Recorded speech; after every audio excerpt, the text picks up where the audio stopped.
رجب، شعبان اور رمضان، یہ علماء اور عرفاء یہ بات بیان فرماتے ہیں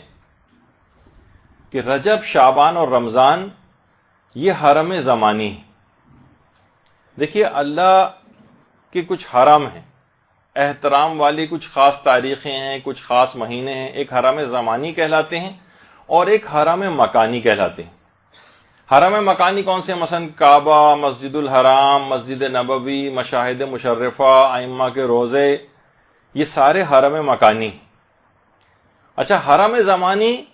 دنوں کے اعتبار سے ہیں، مہینوں کے اعتبار سے ہیں۔ جب یہ علماء فرماتے ہیں کہ جو خاص طور پر شعبان کا مہینہ ہے، یہ سیر و سلوک کا مہینہ ہے، اس میں کوئی شخص چاہے تو اپنی روحانیت کو بہت اوپر لے جا سکتا ہے، اس میں اپنی عرفانیات کو بہت اوپر لے جا سکتا ہے، اس میں اپنی روح کو بہت علو اور بلندی جو ہے عطا کروا سکتا ہے۔ یعنی پورے سال یہ موقع اس کو نہیں ملے گا۔ رمضان تو خیر حقیقی طور پر ایک آئے گا ہی مہینہ اس کے پاس، لیکن جو اس سے پہلے جو پریپریشن والے دن ہیں تو اس میں رجب اور شعبان، اور اس میں بھی شعبان خاص طور پہ علماء نے فرمایا کہ سیر و سلوک کا مہینہ۔ علماء میں مثلا جواد ملکی تبریزی جو امام خمینی کے بھی عرفانیات کے اساتذہ میں شمار ہوتے تھے، انہوں نے باقاعدہ جو اپنی ان کی کتاب ہے المراقبات، اس میں انہوں نے فرمایا کہ شعبان خدا کی طرف سے سیر و سلوک کی منازل عمریہ میں سے ہے۔ اور ابھی آپ نے سنا تھا، ابھی پیغمبر کی جو روایت اسامہ بن زید کے حوالے سے سنائی تھی کہ انہوں نے کہا تھا آپ کچھ خاص اس مہینے کے اندر جس طرح سے روزے رکھتے ہیں اور کسی مہینے میں نہیں رکھتے، تو پیغمبر نے فرمایا تھا کہ اللہ کی بارگاہ میں اس میں اعمال بلند ہوتے ہیں۔ یہ اسی سیر و سلوک کی طرف پیغمبر نے اشارہ کیا تھا، اور میں چاہتا ہوں کہ جس وقت میرے اعمال بلند ہوں تو میں روزے کی حالت میں ہوں۔ تو وہ فرماتے ہیں کہ سالک کے جو اعمال ہیں، یعنی جو سیر و سلوک کے منازل طے کرنا چاہتا ہے، روحانیت اپنی قوی کرنا چاہتا ہے، تو وہ خود اس کے اعمال بھی اور وہ خود بھی بہت بلندی حاصل کرتا ہے۔ اور اسی طریقے سے جو آیت اللہ علی آقا قاضی جو کہ محمد حسین طباطبائی کے بھی اساتذہ میں سے تھے، آیت اللہ بہجت کے اساتذہ میں سے تھے، آقا خوئی کے اساتذہ میں سے تھے، روحانیت کے اعتبار سے، یہ تو خاص طور پر لوگوں کو اور اپنے شاگردوں کو شعبان سے بھرپور استفادے کا حکم دیتے تھے، اور کہتے تھے کہ ان مہینوں کے اعمال سیر و سلوک اور عرفانیات کی راہوں کو کشادہ کر دیتے ہیں۔ یعنی ابھی آگے چل کر جو ہم چیزیں بیان کرنے والے ہیں، ابھی تھوڑا انتظار کر لیجئے ورنہ بالکل کولنگ ختم ہو جائے گی اس کی اگر پنکھے چلائے۔ اچھا، تو اور کہتے تھے کہ خبردار ہو جاؤ، ہوشیار ہو جاؤ، متوجہ ہو جاؤ، ہم خلوت کے مہینے میں داخل ہو گئے۔ شعبان کے لیے کہتے تھے ہم خلوت کے مہینے میں داخل ہو گئے ہیں، اب فضولیات اور بیجا مصروفیات کو ترک کر دو۔ یعنی واقعتاً شعبان ایسا مہینہ ہے کہ یہ فضول قسم کے تعلقات، فضول قسم کی باتوں کے لیے مہینہ نہیں۔ وہ فرماتے تھے متوجہ ہو جاؤ، ہم خلوت کے مہینے میں داخل ہو گئے ہیں، اب بیجا مصروفیات کو ترک کر دو اور خلوت میں اللہ سے لو لگانے کے لیے تیار ہو جاؤ۔ فرماتے تھے کہ جو بھی اس خلوت قدے میں داخل ہو اس کے لیے ضروری ہے کہ وہ محرمات الہی سے اجتناب کرے۔ ایسے ہی جیسے آپ خانہ کعبہ میں آپ داخل ہو رہی ہیں، آپ مسجد نبوی میں داخل ہو رہی ہیں، وہاں جا کر کوئی حرام کام کرنے لگے، انہوں نے کہا یہ حرم زمانی ہے۔ وہ ٹھیک ہے، وہ حرم مکانی تھا، یہ حرم زمانی ہے، یہاں پر محرمات سے اجتناب کرنا لازم ہے، یہ احترام والے انتہائی مہینے میں آپ داخل ہو گئیں۔ اور فرماتے تھے اس مہینے میں، اس حرم میں جو کچھ اللہ کے سوا ہے وہ سب کا سب جرم ہے۔ اس حرم میں اللہ کے سوا اگر کوئی چیز آپ نے اعمال انجام دیے، کوئی فضولیات کے اندر لگایا اپنے آپ کو، تو یہ سب کا سب جرم شمار ہوگا۔ یہ بہت اہم ترین مہینے۔ اور اس کے بعد پھر آیت اللہ علی آقا قاضی نے کچھ خاص قسم کے دستور العمل تقریباً 10-11 انہوں نے دیے ہیں، باقی دیگر علماء کے اگر ملائے جائیں تو تقریباً 18 دستور العمل بنتے ہیں۔ یہ رجب میں کرنے کے بھی ہیں، شعبان میں کرنے کے بھی ہیں، رمضان میں کرنے کے بھی ہیں، لیکن علل خصوص شعبان کے لیے۔ رمضان میں تو جاری رکھیں، اس میں اور اعمال بھی بہت سارے ہوتے ہیں، لیکن یہ خاص طور پر شعبان کے حوالے سے، لیکن تینوں مہینوں میں اس کو انجام دینے چاہیے۔ فرماتے تھے سب سے پہلا عمل تو یہ ہے کہ روزانہ 51 رکعت لازمی پڑھے۔ 51 رکعت کے معنی کہ واجب نمازیں اور اس کے جتنے بھی نوافل ہیں ملا کر جو 51 رکعت بنتی، وہ کہتے تھے واجبات اور نوافل کی پابندی لازمی کرو اس مہینے میں،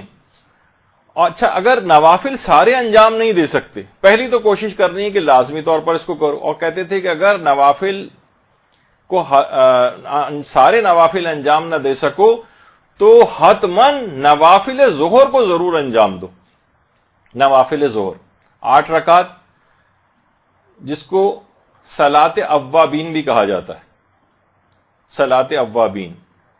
اصل میں یہ جو صلاۃ اوابین ہے اہل سنت کے ہاں بھی معروف ہے، لیکن یہ ہمارے ہاں جو ہے یہ نافلہ ظہر کو ہی صلاۃ اوابین کہا جاتا ہے۔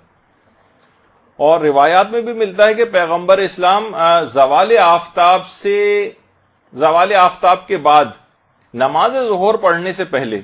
8 رکعت نماز پڑھا کرتے تھے۔ یہ وہی نافلہ ظہر، دن کی نمازوں کے جتنے بھی نافلہ ہیں وہ واجب نماز کا وقت شروع ہونے کے بعد واجب نماز سے پہلے پڑھی جاتی۔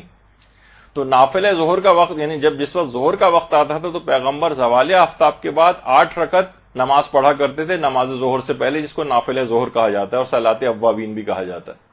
اچھا صلاۃ اوابین، ایک بیچ میں بات اور بتا دوں کہ مغرب اور عشاء کے درمیان ایک نماز جسے نماز حضرت فاطمہ الزہرا کہا جاتا ہے، اللہم صلی علی محمد و علی محمد،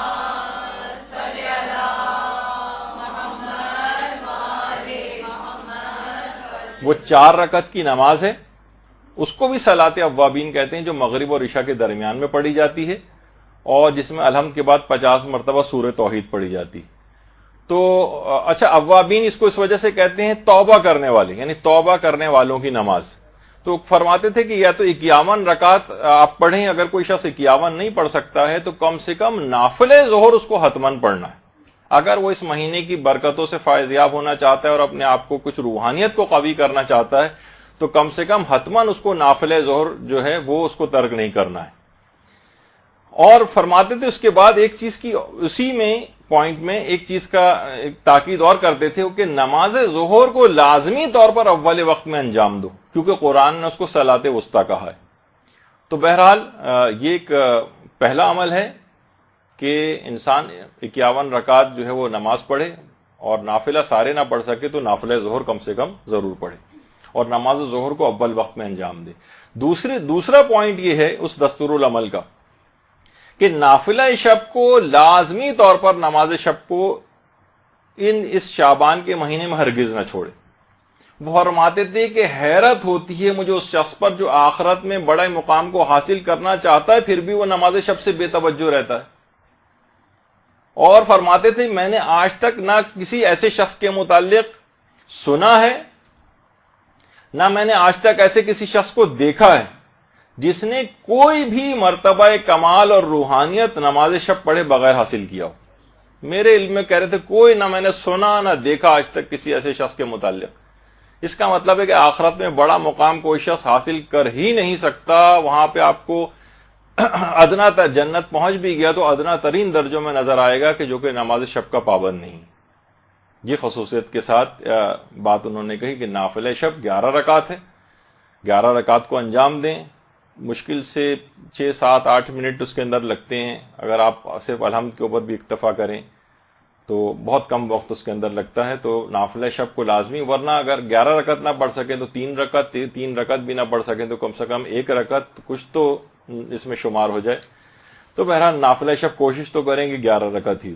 پھر فرماتے تھے جس قدر بھی ممکن ہو سکے تلاوت قرآن اس مہینے میں روزانہ کریں، اور کہتے تھے خاص طور پر شعبان کے مہینے میں رات میں تلاوت قرآن کرنا، ویسے تو دن میں بھی کسی بھی وقت کریں لیکن رات میں تلاوت قرآن خاص طور پر کرنا۔ اور کہتے تھے کہ اسے مومنین کو اس میں شراب طہورہ، جو جنت کی شراب ہے، یعنی وہ والی لذت بخش اس کے لیے کہ رات میں شعبان کی راتوں میں اگر اس کی قرآن کی تلاوت کی جائے۔ اور اس کے بعد فرماتے تھے چوتھا نقطہ یہ کہ زیادہ سے زیادہ اذکار الہی میں اس کی زبان مصروف رہے اس مہینے میں۔ خاص طور پر فرماتے تھے کہ ذکر یونسیہ 500 یا 1000 مرتبہ روزانہ انجام دیں، روزانہ 500 یا 1000 مرتبہ لا الہ الا انت سبحانک انی کنت من الظالمین۔ تو 500 دفعہ یا 1000 مرتبہ، اور اس سے ہٹ کر بھی، یہ تو ظاہر ایک مخصوص وقت میں ہو جائے گا، لیکن اس کے علاوہ بھی مسلسل زبان کو اپنی اذکار الہی میں مصروف رکھیں۔ اس کے بعد فرماتے تھے اگلا نقطہ 5واں کہ اگر ہو سکے تو مشاہد مشرفہ کی زیارت،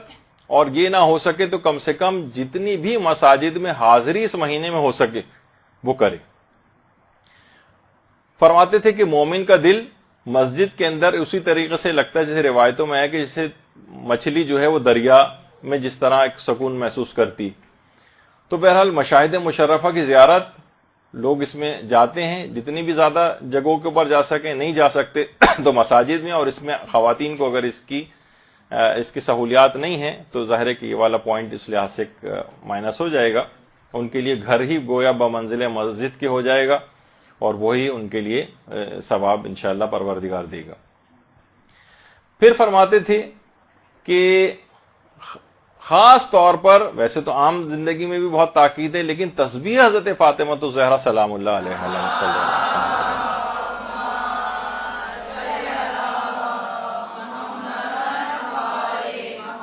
فرماتے تھے کہ اس کو ہرگز فراموش نہ کریں، کیونکہ اس کو ذکر کبیر کہا گیا ہے،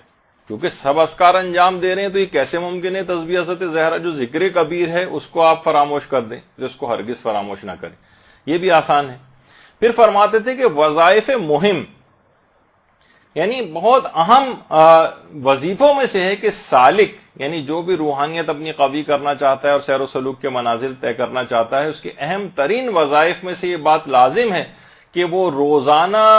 دعائے فرج امام زمانہ علیہ السلام جو ہے وہ پڑھے۔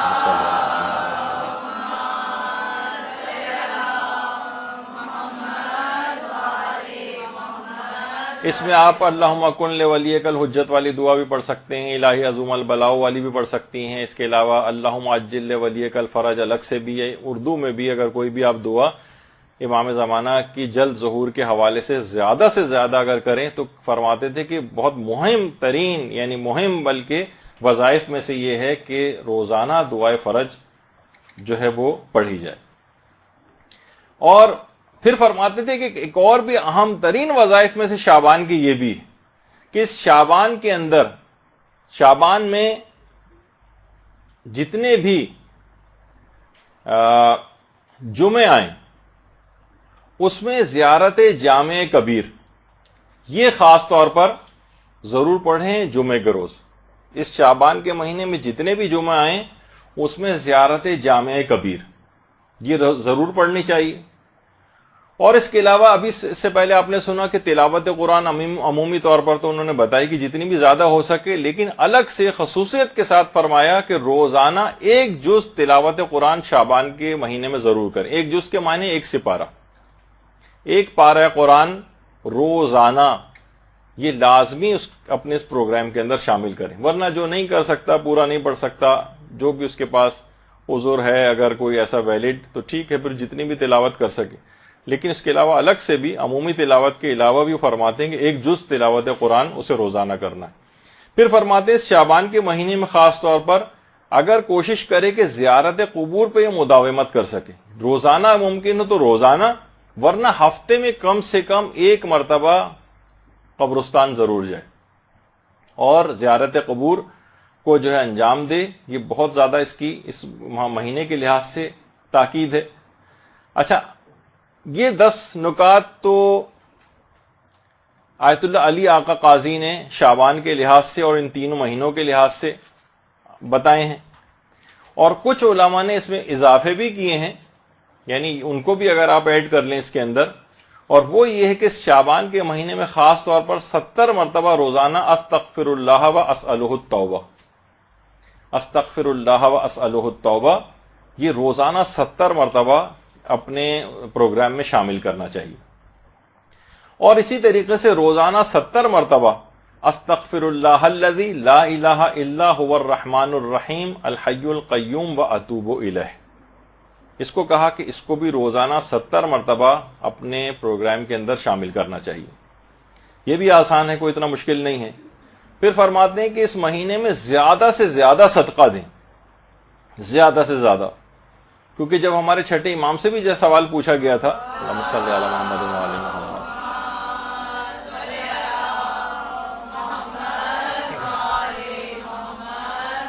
کہ ماہ شعبان کا بہترین عمل کیا ہے، تو امام نے فرمایا تھا صدقہ اور استغفار۔ تو ابھی آپ نے اس سے پہلے استغفار، استغفر اللہ الذی، استغفر اللہ و اسألہ التوبہ، وہ اسی سلسلے کا ہے کہ ماہ شعبان کے بہترین اعمال میں سے استغفار ہے اور صدقہ دینا۔ امام فرماتے ہیں جو شعبان میں صدقہ دے گا، خدا اس صدقے کو اس طریقے سے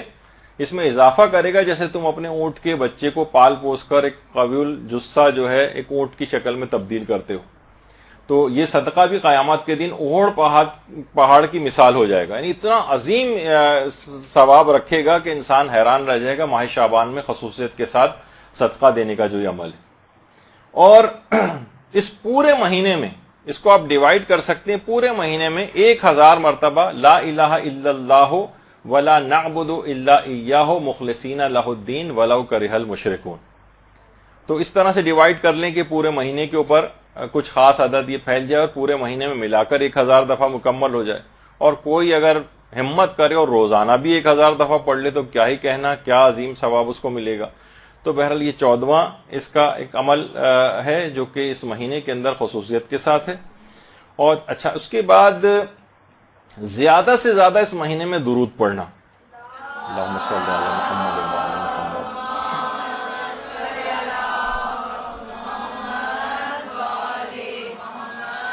بلکہ یہاں تک ملتا ہے کہ عام مہینوں میں جو درود پڑھا جاتا ہے اس کی نسبت شعبان میں درود پڑھنے کا ثواب 10 گنا زیادہ ہے۔ تو اور بہار میں بھی یہ ہے، پیغمبر نے فرمایا کہ جو ایک بار بھی مجھ پر درود بھیجتا ہے، اللہم صلی علی محمد وعلی محمد،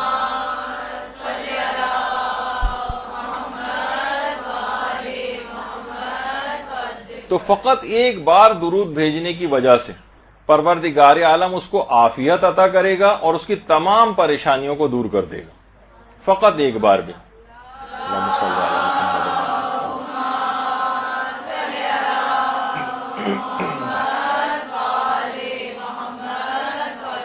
اچھا، اس 16واں عمل جو اس کے بعد ہے وہ یہ ہے کہ شعبان کے مہینے میں ہر جمعرات کو 2 رکعت نماز پڑھی جائے۔ یہ تھوڑا سا مشکل ہے، لیکن اگر کوئی شخص کر سکے، بہت سارے ایسے افراد ہوتے ہیں جو عبادت کی طرف مائل ہوتے ہیں۔ شعبان کے ہر جمعرات کو 2 رکعت نماز، اور ہر رکعت میں الحمد کے بعد 100 مرتبہ سورہ توحید اور سلام نماز کے بعد 100 مرتبہ درود پڑھا جاتا ہے، جس کے اندر اللہم صلی علی محمد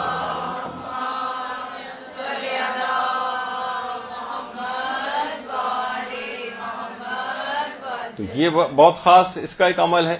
اور اس کے علاوہ اس پورے شعبان میں روزانہ روزہ رکھا جائے، اور جتنے ورنہ 3 دن یا جتنے بھی دن اس کے لیے ممکن ہو اس میں روزہ رکھا جائے، اس کا بھی بہت زیادہ ثواب ہے۔ اور 18واں عمل اس کے اندر جو بتایا گیا ہے وہ صلوات شعبانیہ ہے۔ یہ دعائیں امام سجاد علیہ الصلوۃ والسلام،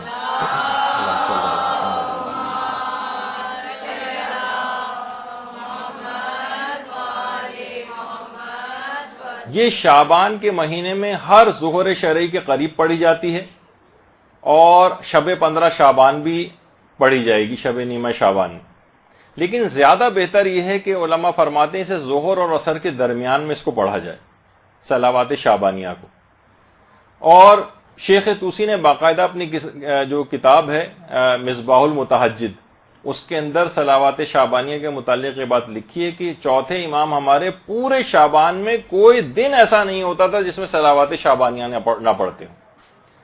پورے مہینے میں کوئی دن ایسا نہیں تھا۔ اور خاص طور پہ 15 شعبان میں بھی اس کی بہت تاکید ہے کہ صلوات شعبانیہ 15 شعبان کو بھی جو ہے وہ پڑھی جائے۔ اقبال الاعمال میں سید ابن طاؤس نے بھی اس کو نقل کیا ہے۔ اس کے علاوہ شیخ عباس قمی نے مفاتی میں اعمال مشترکہ جو شعبان کے لکھے ہیں اس کے اندر بھی یہ مناجات شعبانیہ لکھی ہوئی نظر آئے گی۔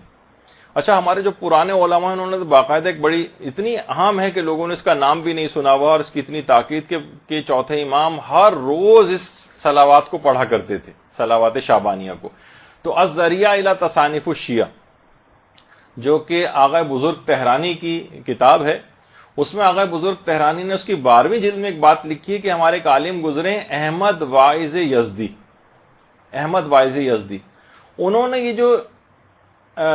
صلوات شعبانیہ ہے اس کی شرح لکھی ہے، شرح دعائے شجرۃ النبوہ کے نام سے، کیونکہ اس میں یہ جملہ آتا ہے شجرۃ النبوہ، اس کا نام ہے۔ تو شرح دعائے شجرۃ النبوہ کے نام سے شرح لکھی ہے، جس میں انہوں نے 8000 اشعار اس کی شرح میں لکھے. منظوم دیکھیے، ایک تو ہوتا ہے کہ نثر کے اندر شرح لکھنا، وہ پھر بھی نسبتاً آسان ہے.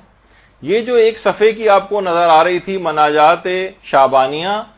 اس کی شرح میں 8000 اشعار انہوں نے احمد واعظ یزدی نے اس کی پوری کتاب لکھی اور اس کی شرح میں لکھی. تو انتہائی اہم ہے. اس میں باقاعدہ اگر اس کا آپ ترجمہ بھی پڑھیں، صلوات میں غریبوں اور فقیروں کی مدد کرنے کی توفیق مانگی گئی ہے کہ میں غریبوں اور فقیروں کی مدد کر سکوں، اس بات کی توفیق عطا فرما، اور حقوق اہل بیت ادا کرنے اور ان کی اطاعت کی توفیق مانگی گئی ہے اس کے اندر. اور پروردگار سے عافیت اور رحمت الہی کو طلب کیا گیا ہے اس دعا میں. تو چوتھے امام کی خصوصیت کے ساتھ تو یہ 18 اعمال ہیں جو کہ دستور العمل کے طور پر علماء نے شعبان کے لحاظ سے بیان کیے. جتنے بھی آپ سے ممکن ہوں اپنے حالات کو دیکھتے ہوئے، ویسے تو سارے بھی کیے جا سکتے ہیں، لیکن نہیں ممکن ہو تو اس میں یہ نہ کریں کہ 18 نہیں کر سکتے تو 16 کر لیں، 14 کر لیں، 10 کر لیں. اس سے کم بھی اگر ممکن ہو اور جتنا بھی آپ کے لیے ادا کرنا ممکن ہو اس کو انجام دے لیں، تو یہ اس کے مطابق آپ کو اپنی روحانیت کو قوی کر سکیں گے. یہ خصوصی طور پر شعبان کے لحاظ سے چیزیں بیان کی گئی ہیں. تو آقا علی آقا قاضی جنہوں نے باقاعدہ یہ دستور العمل بھی بیان کیا تھا، شعبان میں تو ان کا ایک خاص طریقہ کار تھا کہ ان راتوں میں یہ اول شب میں سو جاتے تھے اور پھر اٹھ کر تھوڑی دیر بعد اٹھ کر عبادت کرنے لگتے تھے، پھر تھوڑا سا آنکھ لگا لیتے تھے اور پھر اٹھ جاتے تھے، اور کبھی بھی 2 گھنٹے سے زائد مسلسل نہیں سوتے تھے. ایک ہوتا ہے نا کہ ہم مسلسل سوتے چلے جا رہے ہیں 7-7 8-8 گھنٹے، نہیں، 2 گھنٹے سے زیادہ. اور خود پیغمبر کی اپنی سیرت میں بھی ملتا ہے کہ پیغمبر ایک ہی رات میں متعدد مرتبہ سوتے اور اٹھتے تھے، جو کہ سائنسی لحاظ سے بھی اس کی ایک الگ تفصیل ہے کہ حقیقتاً جتنا ضرورت ہوتی ہے اس کے اندر وہ پوری ہو جاتی ہے آپ کی. تو پیغمبر یعنی رات میں کبھی بھی کوئی شخص اگر اٹھتا تھا تو پیغمبر کو وہ دیکھ لیتا تھا کہ پیغمبر مصروف عبادت ہے. تو اچھا، اس کے بعد پھر اذان فجر سے علی آقا قاضی 3 گھنٹے پہلے اٹھ جاتے تھے، اور پھر جب فجر کا وقت قریب آتا تھا تو اس سے پہلے نافلہ شب کو انجام دیتے تھے، اور کہتے تھے کہ نافلہ شب اگر کوئی شخص نہ پڑھے تو کوئی فائدہ نہیں، اور ایسا عرفان اس کا بالکل بے معنی ہے جس کے اندر نماز شب نہ ہو. تو بہرحال یہ ماہ شعبان کے دستور العمل آپ کے سامنے بیان ہوئے، اس میں جتنے بھی عمل کر سکیں. برحمتک یا ارحم الراحمین وصلی اللہ علی محمد و